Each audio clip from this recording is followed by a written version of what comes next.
Ever start a habit with the best intentions only to watch it crumble within a few days?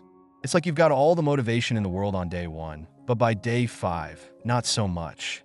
You tell yourself, I'll try harder next time, but deep down, you know trying harder isn't the answer.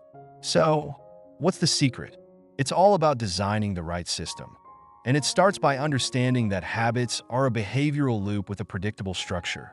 Today, I'll show you the best way to start a new habit and, more importantly, how to make it stick. The foundation of any habit is the cue, something that triggers your brain to start the habit loop. Your brain craves cues because it loves shortcuts. If you want to start a new habit, the first step is to make the cue obvious. Let's say you want to start stretching every morning. You could leave your yoga mat rolled out in the middle of your room so you can't ignore it. Want to start journaling? Leave your journal and pen on your pillow. The idea is simple. The more your environment reminds you of the habit, the easier it becomes to follow through. Now, let's talk about the next critical part, cravings.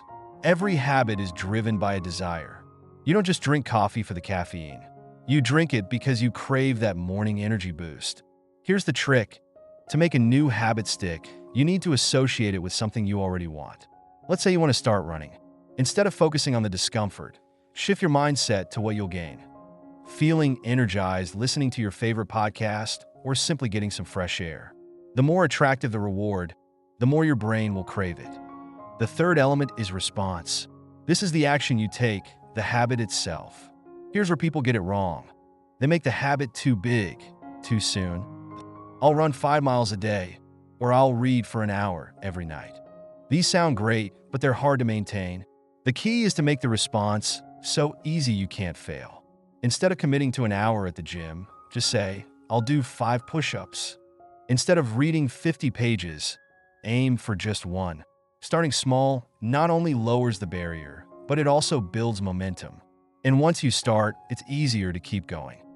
And then comes the most crucial part of the habit loop, the reward.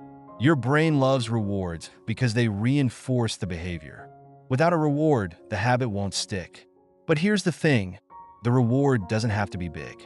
It could be as simple as crossing the habit off on a checklist or giving yourself a fist bump. The point is to create a small moment of satisfaction that signals to your brain, this felt good. Let's do it again.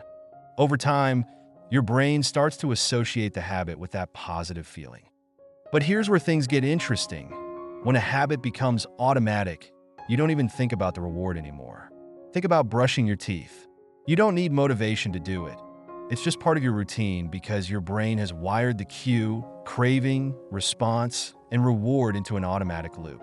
That's the goal with every habit you build. What happens if you miss a day? The answer is simple. Don't let it become 2 days. Missing once is just part of life. But missing twice? That's the start of a new habit you don't want, the habit of not doing it. If you miss a day, get back on track immediately. It's not about being perfect.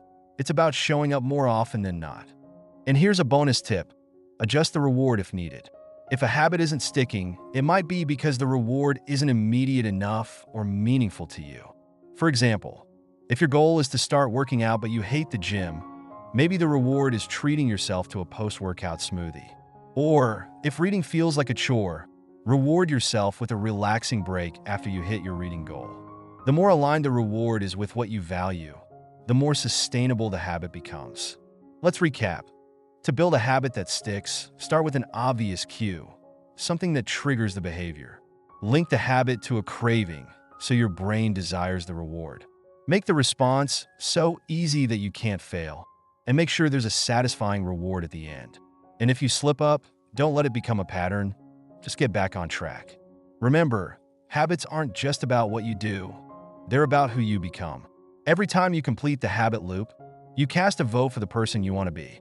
And over time, those small actions accumulate into massive results.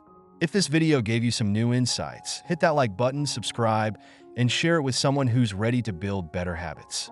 Stay intentional, stay consistent, and I'll see you in the next one.